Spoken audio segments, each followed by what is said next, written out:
Hello বন্ধুরা, আজ মায়াপুরে এসেছি। এখন আমি যাচ্ছি নিত্যানন্দ কুটিরে। সেখানে গিয়ে আজ রাত থাকব।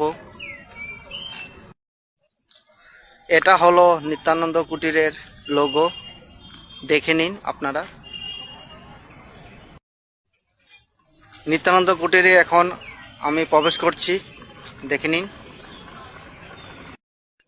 এই হলো নিত্যানন্দ কুটির, আমি এখন যাচ্ছি।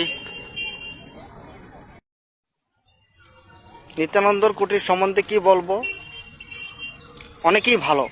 যাদের একটু বাজেট কম আছে তাদের জন্য বেটার অপশন। আগে একবার এসেছিলাম নিত্যানন্দের কুটিরে, অনেকেই ভালো লেগেছিল, তাই এবার আরেকবার আসলাম। দেখে নিন আপনারা, এই হলো নিত্যানন্দ কুটিরের লোগো, এই প্রবেশ দ্বার নিত্যানন্দ কুটির। আমি এখন যাব নিত্যানন্দ কুটির আমার রুমে। এটা হলো নিত্যানন্দ কুটিরের অফিস রুম, রিসেপশন। এখানে এসে আপনাদেরকে রুম বুক করতে হবে, সাথে আইডি নিয়ে আসবে, তাহলে রুম বুক হয়ে যাবে। দেখে নিন, এগুলো হলো নিত্যানন্দ কুটিরের রুম।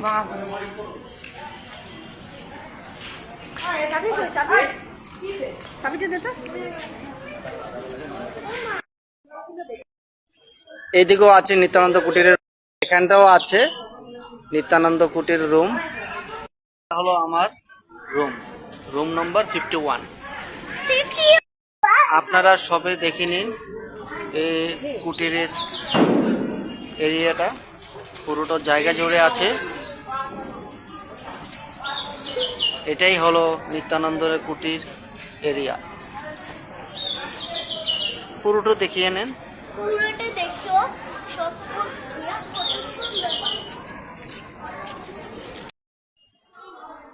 পুরোটা দেখে নেন, যদি ভালো লেগে থাকে তাহলে কমেন্ট করে জানাবেন। তাহলে এখনকার জন্য এটুকুই ছিল।